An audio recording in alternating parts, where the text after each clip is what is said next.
ofrecer esta charla aquí entre colegas.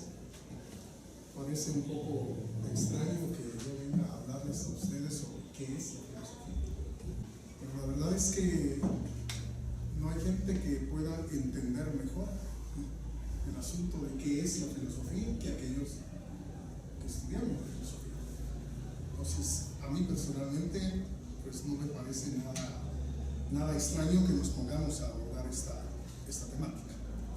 Bueno, la pregunta fundamental de esta conferencia ha sido abordada infinidad de veces a lo largo de la filosofía occidental.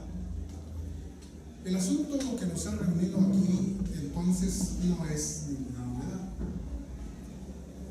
Y a la falta del atractivo de lo novedoso, debemos agregar la diversidad de respuestas que pueden encontrarse al respecto, lo cual es desconcertante para el no iniciado. Además, suele decirse que esta cuestión de qué es la filosofía es de suyo un problema filosófico.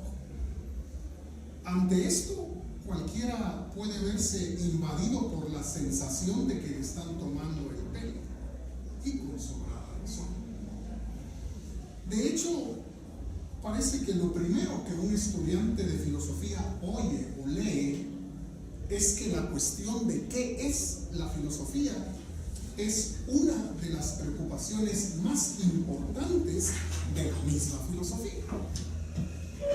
Al menos fue lo que yo escuché en las aulas de esta facultad hace años como estudiante del departamento.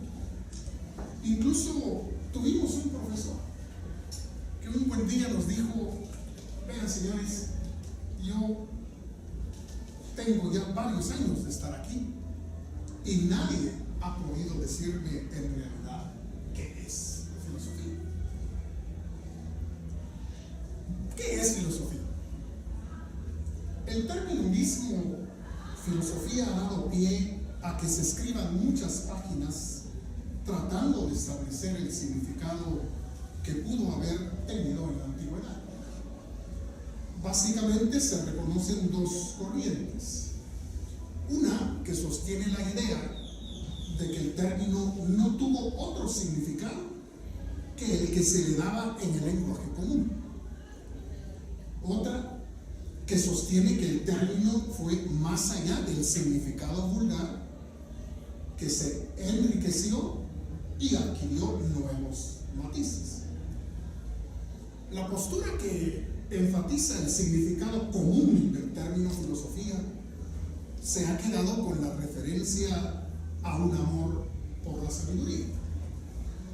Con ese significado lo registró y lo utilizó Heródoto y también Tucídides.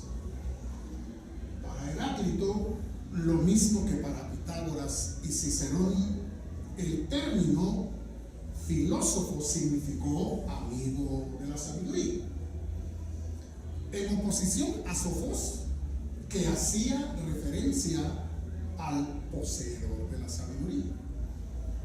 Este sentido vulgar o común de la filosofía como amor por la sabiduría, como ocurre con el uso descuidado de cualquier vocablo, se vio mezclado con términos tales como sabio, sofista, físico y visión.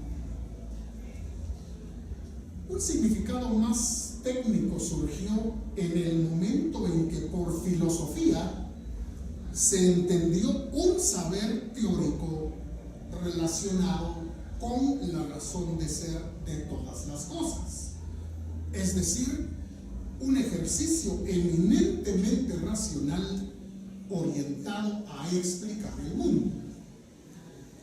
Esto ocurrió a partir de la obra de Platón y Aristóteles. Este énfasis en el ejercicio racional, teorético, significó ir más allá de simples descripciones contenidas en las primeras narraciones mitológicas y cosmogónicas.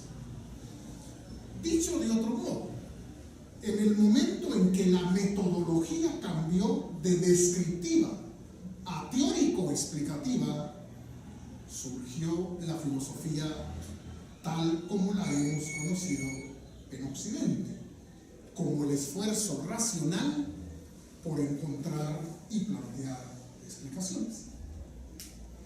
Y eso por el puro anhelo de saber, por el mero gusto de hallar respuestas, cosa que un filósofo como Aristóteles nunca puso en duda, pues para él, como recordarán, todos los hombres tienen por naturaleza una tendencia a conocer.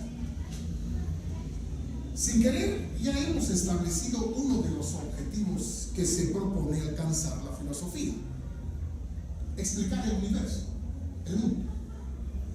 Esto quiere decir que a la filosofía no le interesan partes concretas del mundo, sino el mundo en cuanto a totalidad. Es a las ciencias a las que corresponde acorralar pedazos de realidad, agrupar seres concretos y emprender la tarea de elaborar explicaciones focalizadas en su respectiva parcela. Pero este conocimiento, denominado científico, producto de la observación, de la experimentación, precisamente por ser particular, no puede confundirse con la filosofía cuyas preocupaciones son todas de índole universal.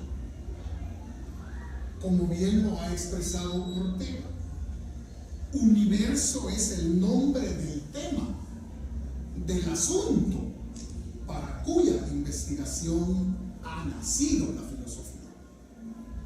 Y sigue diciendo: entiendo por universo formalmente todo cuanto hay. Es decir, que al filósofo no le interesa cada una de las cosas que hay por sí, en su existencia aparte y diríamos privada, sino que por el contrario le interesa la totalidad de cuanto hay y consecuentemente de cada cosa lo que ella es frente y junto a las demás, su puesto, papel y rango en el conjunto de las cosas.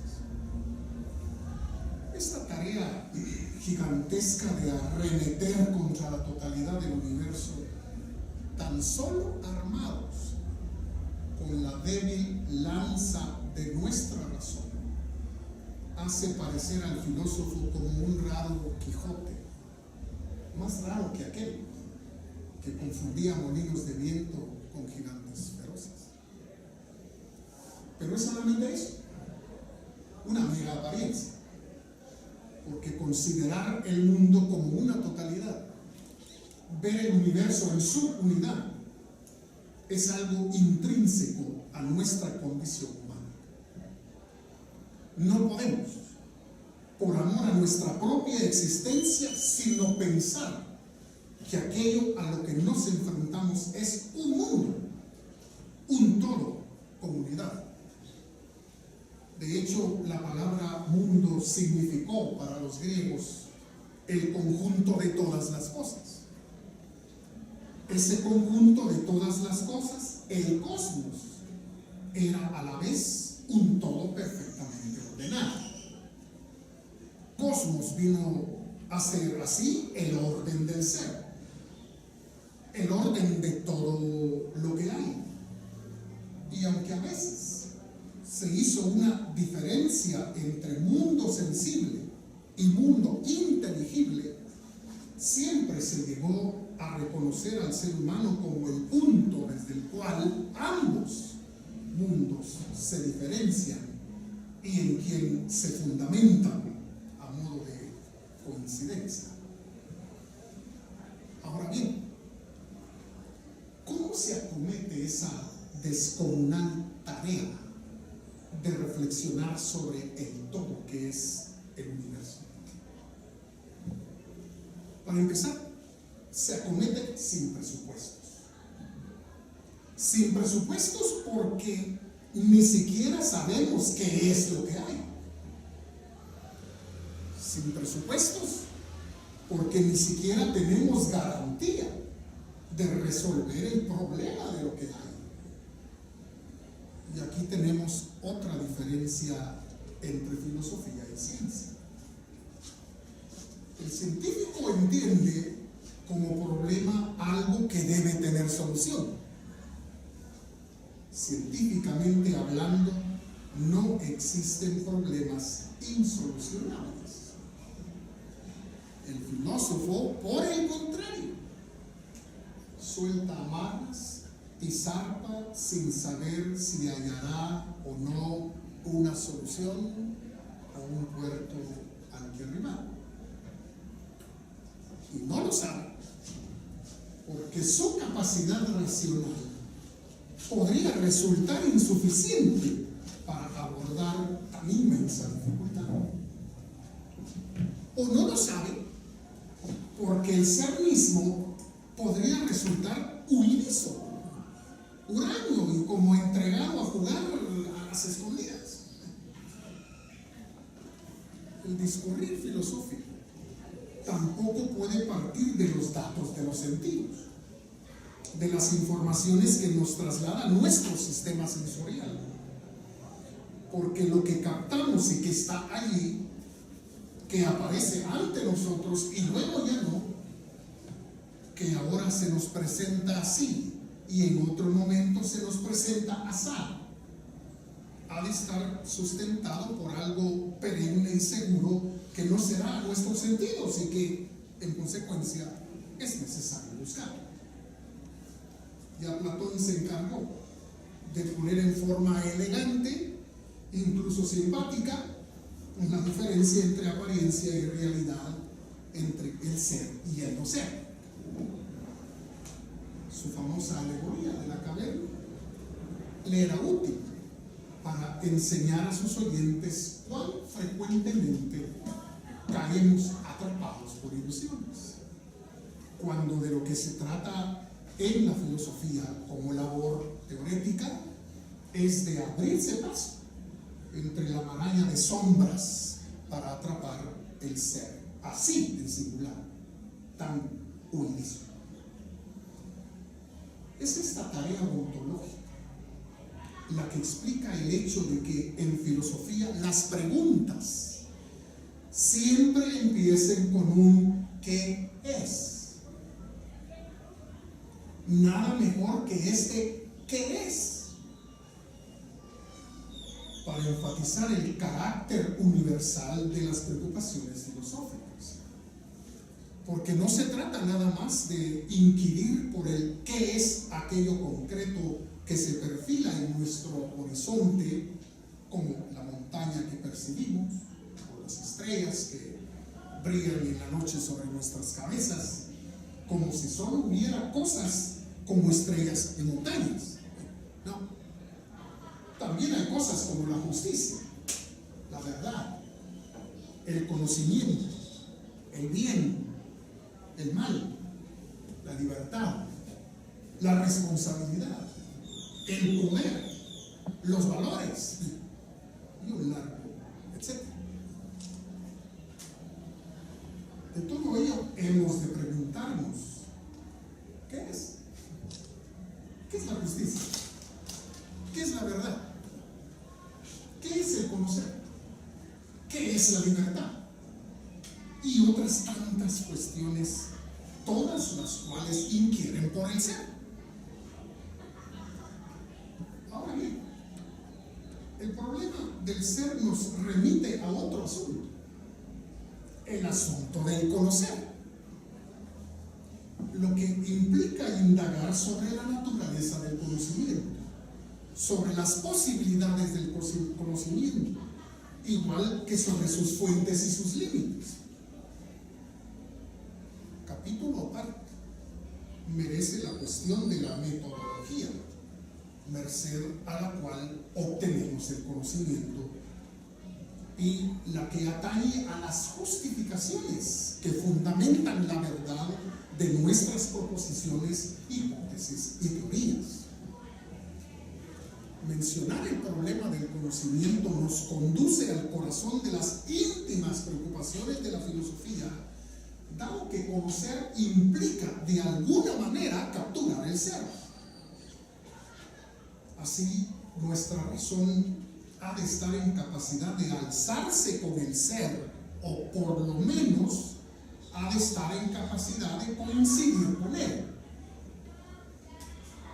Quienes afirmaron que el conocimiento significa aprehensión del orden del ser, dieron origen al realismo. Quienes, por el contrario, sostuvieron que el orden del ser no es sino el orden de la razón, dieron pie al idealismo. Pero también los hubo que sostuvieron que lo único confiable es la razón misma y sus fronteras. Con ello dieron origen al racionalismo. Otros, por su parte, hicieron inclinar la balanza hacia el ser y las percepciones que del mundo tenemos, cultivando así una posición empirista. Estamos en la médula de la filosofía al mencionar estas dos grandes cuestiones, la del ser y la del conocer, ontología y epistemología. Me parece a mí que son las dos grandes cuestiones por las cuales la filosofía ha nacido. Ahora bien, ¿por qué ocuparse de estas cuestiones? ¿Qué justifica el que hagamos de la filosofía objeto de nuestro interés? ¿No abundan acaso razones para no entregarnos a la tarea de reflexionar filosóficamente? Pues sí las hay. Examinemos algunas de esas razones esgrimidas en contra del cultivo de la filosofía. Y en este examen utilizaré ejemplos concretos extraídos de la misma historia de la filosofía. Como las características de la reflexión filosófica resultan perturbadoras, la actitud común es el rechazo hacia la especulación filosófica. Se afirma que no va a ninguna parte, como si se tratara de una bicicleta estacionaria en la que hay movimiento, pero no desplazamiento. Actitud que no es exclusiva de personas prácticas, desesperadas por no ver la luz al final del túnel. No. En los pasillos de la historia de la filosofía podemos encontrar individuos que después de dedicar años a la especulación filosófica, se derrumbaron, invadidos por el desencanto y la desesperación. Que un no iniciado experimente rechazo hacia lo que no conoce es algo comprensible. Lo trágico es que alguien que ha transitado por los caminos de la filosofía termine por arrepentirse de su misma andadura y de un brinco atraviese fronteras hacia una geografía intelectual distinta. Pero casos así los ha habido. Veamos. Que yo recuerdo, Descartes fue de esos que de tanto esperar respuestas claras, inconfundibles, fueron tragados por la desilusión y el desencanto. Había recibido una sólida formación en toda la filosofía que le antecedió. Conocía bien a los griegos y a los latinos, tanto como a los medievales. Los jesuitas que lo educaron le proveyeron la mejor formación que se podía lograr en los ambientes europeos. Él, como aventajado alumno que era, supo aprovechar tan efectivo sistema educativo y se hizo de una erudición notable. No obstante, Descartes arribó a la conclusión que el saber que se le había transmitido carecía de auténtico fundamento. Dijo en su obra más célebre, El discurso del método, que La filosofía nos enseña a hablar con una apariencia de verdad sobre todas las cosas y hace así que seamos admirados por los menos sabios. Además, sin importar que las mejores y más grandes inteligencias se hayan dedicado a lo largo de las centurias a cultivar la filosofía, afirmó: no encontramos todavía en ella ninguna cosa sobre la cual no se dispute y que no sea por lo tanto dudosa. Este filósofo francés del siglo XVII llegó a afirmar en el punto más hondo de su desesperanza: nada, por descabellado que parezca, ha dejado de ser defendido por algún filósofo. Llegó a pensar que la filosofía no era más que un mar agitado de contradicciones y preguntas sin fin. Como buen conocedor de la filosofía antigua y medieval, arribó a la desconcertante conclusión de que en el terreno filosófico lo que un individuo afirma, otro lo niega, y lo que éste niega, otro lo afirma.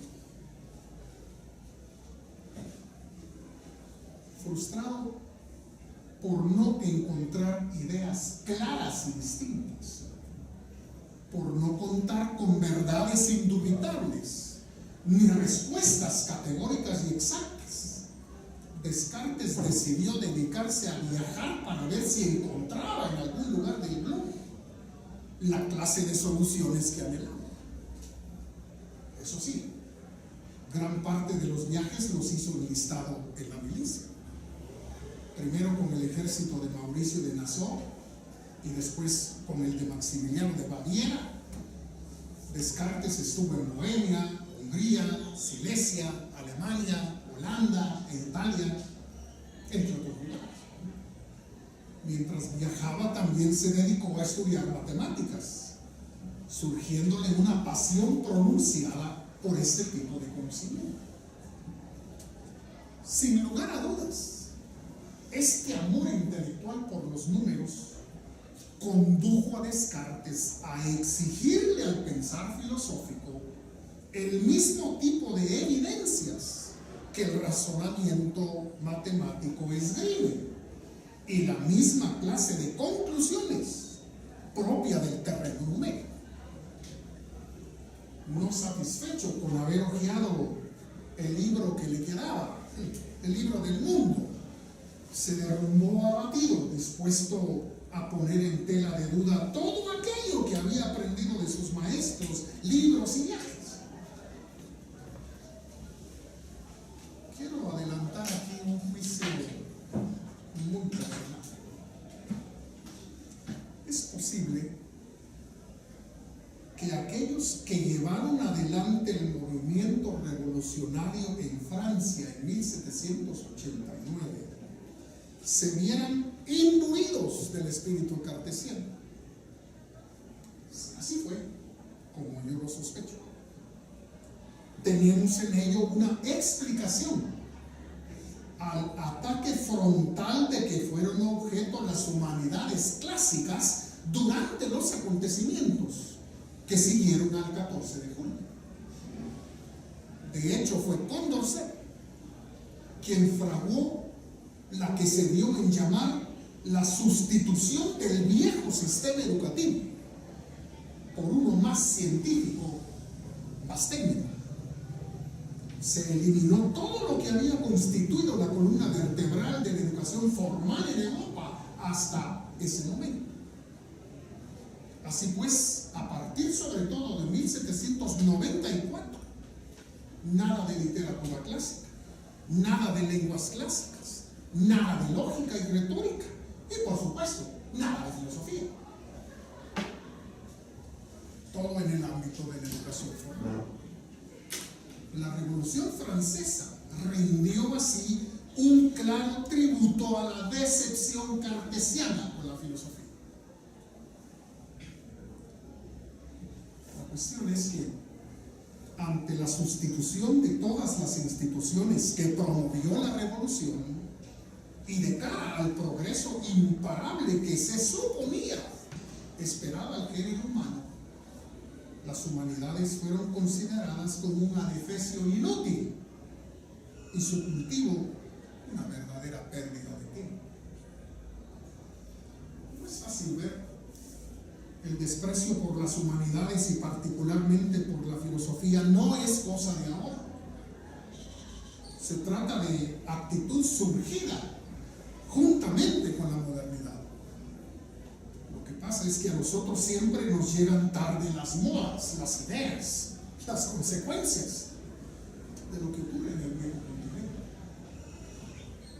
Desde el siglo XVII la actitud cartesiana se ha repetido constantemente, sobre todo en estos tiempos en los que el hombre práctico parece dominar todos los ámbitos, apoyado por si hiciera falta por el modelo educativo por competencias, nacido en los talleres de la Toyota en Japón, y que considero responsable de la muerte lenta que padecen hoy las disciplinas humanísticas.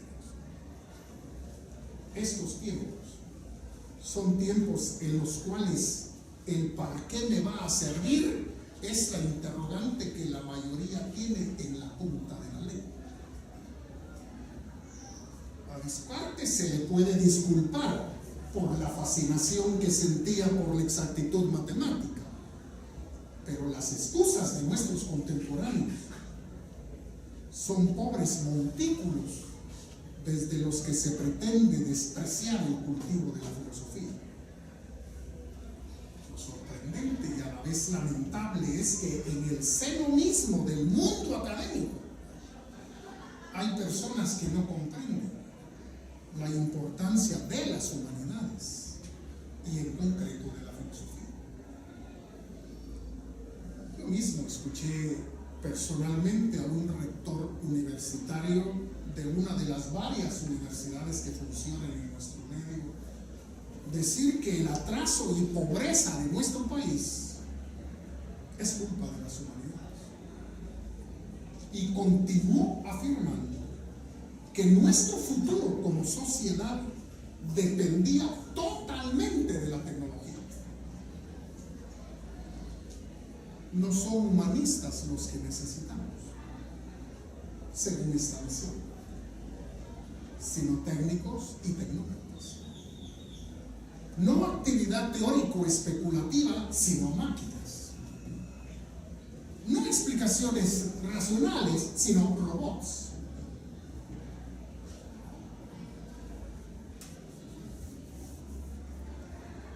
Otro caso semejante al de Descartes es el de Augusto Comte. Comte también fue un desilusionado de la filosofía. En un momento profundamente impresionado por los logros de la ciencia empírica, decidió que ya era hora de abandonar aquellas cuestiones que habían quitado el sueño a insignes inteligencias. No más preguntas sin sentido, ni búsqueda sin fin de respuestas a semejantes cuestiones. Si ahora lo que realmente importaba eran los hechos crudos y sus nexos, el conocimiento solo podía estar caracterizado por el dominio y el control sobre la realidad que nos circunda. Así pues, se dijo Comte, si el mundo está ahí, de nada sirve preguntar por qué hay un mundo. Si los seres humanos se nos hacen patentes, pues resulta ocioso preguntarse qué es el hombre. Y es inútil a la vez preguntar por el bien y por el mal, por la justicia, por la esencia del conocimiento y todo aquello que tenga que ver con una supuesta teleología.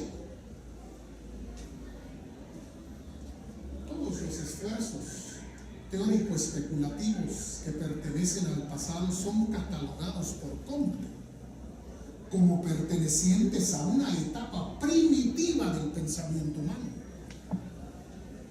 De hecho, Comte hizo alusión a la denominada ley de los 3 estados. Esta se supone que es una ley referente al desarrollo del intelecto humano y se aplica tanto a la especie como a los individuos.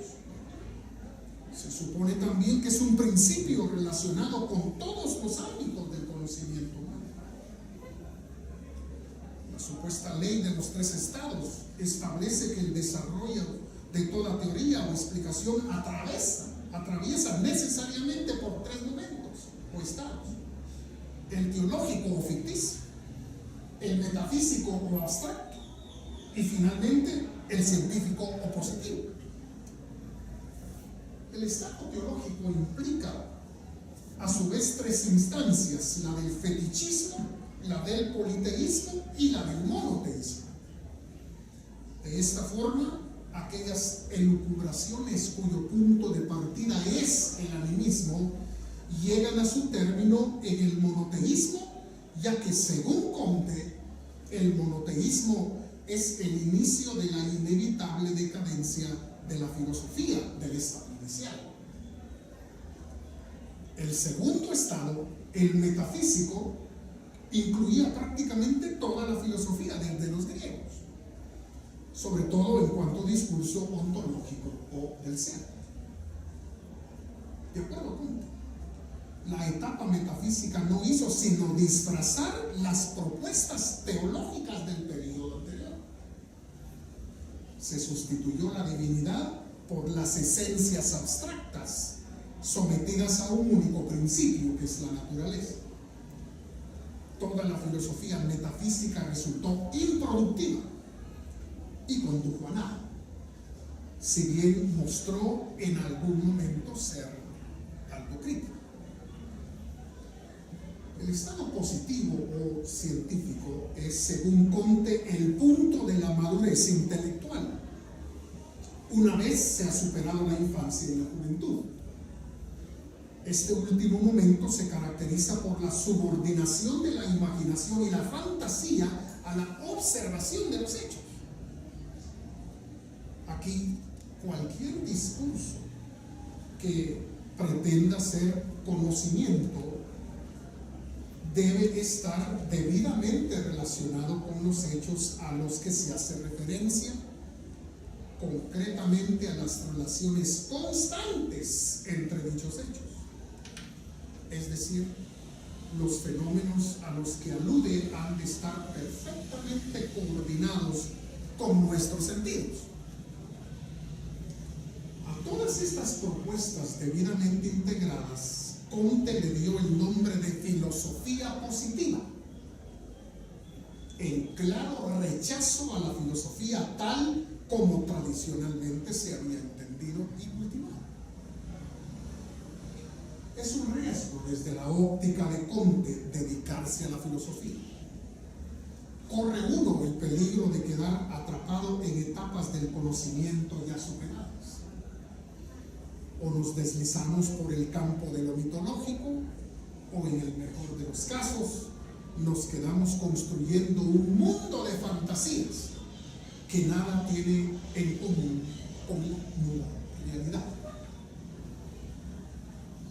Hemos, pues, de acuerdo con el espíritu positivista comteano, arribar al estado último de la positividad racional. Solo entonces, cuando la filosofía se ha vuelto positiva, es decir, científica, dejaremos de hacer preguntas insensatas y nos veremos empujados al verdadero conocimiento del mundo y de nosotros mismos. También el espíritu positivista se ha apoltronado en nuestro medio. Y son muchos los que se sienten cómodos en su compañía. Todo discurso que no es producto de la experimentación, de la observación bajo condiciones controladas, lo consideran una pérdida de tiempo. Ya se trate de las partículas subatómicas, de la luz de las estrellas, o la bondad o maldad de nuestros actos, cualquier clase de conocimiento ha de ser derivado de la observación de los hechos, a riesgo de que si no se procede del terreno de la experimentación, sea reducido a mera especulación infundada. La evidencia aquí no es la evidencia cartesiana, matemática, lógica, sino empírico-sensorial. También el positivismo conduce entonces a renegar abiertamente de la filosofía. Hay otro renegado de la filosofía al que me gustaría hacer referencia. Se trata de Karl Marx.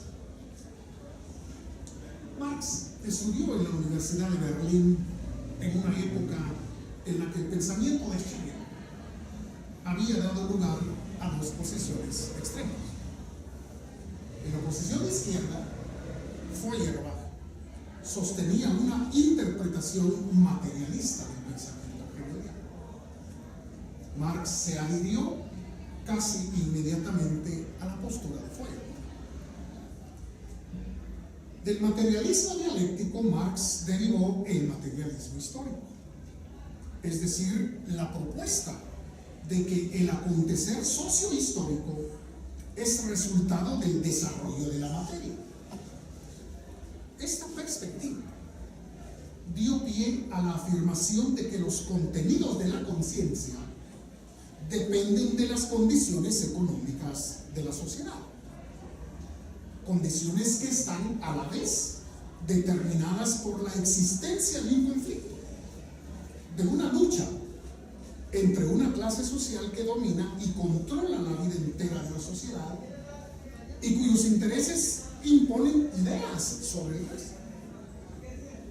De esta manera, la ciencia, la moral, el derecho, la política, la religión, etc., constituyen las ideas que la clase dominante está interesada en mantener y hacer prevalecer. Esta concepción de lo social e histórico condujo a Marx a juzgar el quehacer filosófico que le antecedió como equivocado en su razón de ser. Los filósofos solo se habían dedicado a especular sobre el mundo, intentando hallar explicaciones. Marx propone que la filosofía debe orientarse más bien a la transformación del mundo. Conocida es la declaración marxiana, asentada en las tesis sobre Feuerbach, que dice así: los filósofos han interpretado diversamente al mundo. Interesa ahora cambiar. Lo que eso significa es que la fundamental función de la reflexión filosófica entonces es servir a la revolución. Es más, es la praxis revolucionaria el crisol en el que se prueba la autenticidad o inautenticidad de la filosofía. De ahí que toda filosofía meramente especulativa, no comprometida con la transformación del mundo del hombre, no es sino alienante, dado que despoja al ser humano de su capacidad de acción. Está claro que en este marco referencial la filosofía es necesariamente un discurso de partido. Por ello resultó fácil para Lenin imponerlo como el discurso oficial del Partido Comunista y llegó a convertirse en el pensamiento único en la Unión Soviética y en todos aquellos países en los que triunfó la visión político-social del marxismo-leninismo. Se trata de un fenómeno nada común en la historia de la filosofía. Que un supuesto discurso filosófico recibiera la protección del Estado, se impusiera violentamente sobre millones y además utilizara el poder gubernamental para combatir, perseguir y suprimir toda idea contraria a la filosofía oficial. Únicamente debemos recordar cómo en el plano de la psicología, de la epistemología, de la lógica, ya no digamos en la filosofía social y política, las reacciones se hicieron muy duras, incluso intransigentes. Esta particular manera de entender la filosofía como un discurso cuya unidad e indivisibilidad está ya dada, condujo a la publicación de ensayos mediocres y pequeños catecismos. Esto no lo digo yo, eso lo dice Lochenski en su obra La filosofía actual.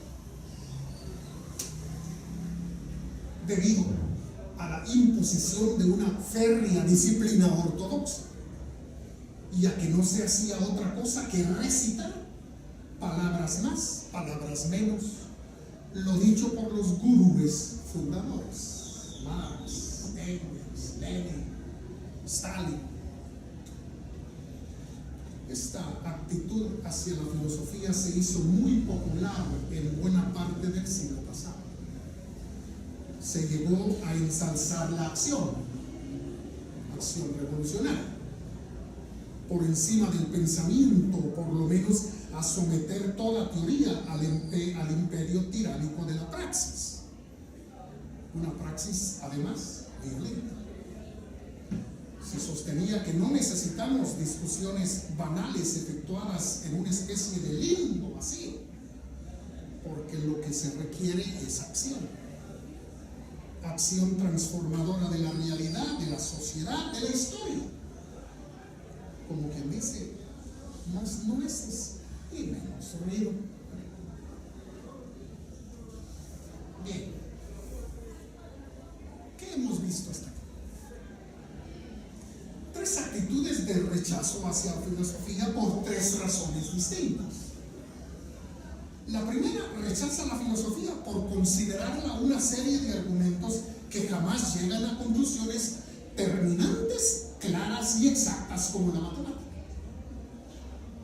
La segunda renuncia a la filosofía por no sustentar sus propuestas en la experiencia empírica como lo hace la ciencia natural. Y la tercera abandona la filosofía por considerarla poco relacionada con acciones tendientes a provocar cambios en las condiciones económicas y sociales. Pero estas 3 actitudes de abierto rechazo a la filosofía también encierran una clara intención de convertir la filosofía en otra cosa, en algo distinto a lo que tradicionalmente ha sido. Nos ocuparemos luego de estos intentos por cambiar la naturaleza del discurso filosófico, arribando a una conclusión que voy a adelantar de una vez, de que la filosofía debe seguir siendo filosofía, ni más ni menos. El interés por transformar la filosofía en otra cosa y obligarla a traicionar su propia naturaleza para acomodarse a parámetros y funciones que le son ajenos es una tarea ingrata, por fortuna, a la vez inútil. Ingrata porque al discurso interesado en el ser de las cosas se le pide que niegue su propio ser. Pero es inútil, porque a pesar de los esfuerzos que se hicieron en el pasado para darle diferente carta de ciudadanía, la filosofía continúa fiel a su vocación teórica especulativa.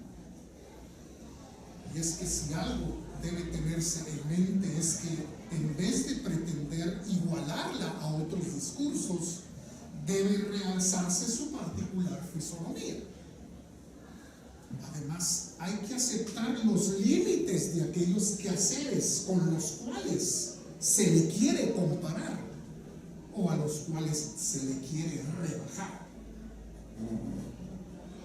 La matemática, por ejemplo, es admirable por su exactitud, pero aquello que puede expresarse en forma exacta nos interesa y que nos afecta como seres humanos.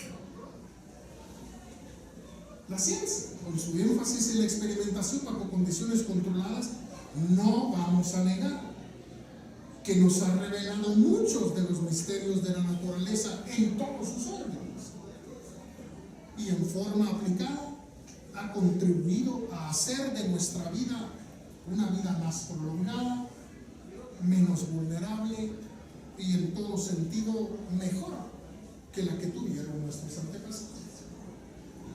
Pero no todo puede enmarcarse dentro de los parámetros de las ciencias naturales. Hay un sinfín de cuestiones que nos atañen y que se resisten a ser abordadas entre las cuatro paredes de un laboratorio experimental.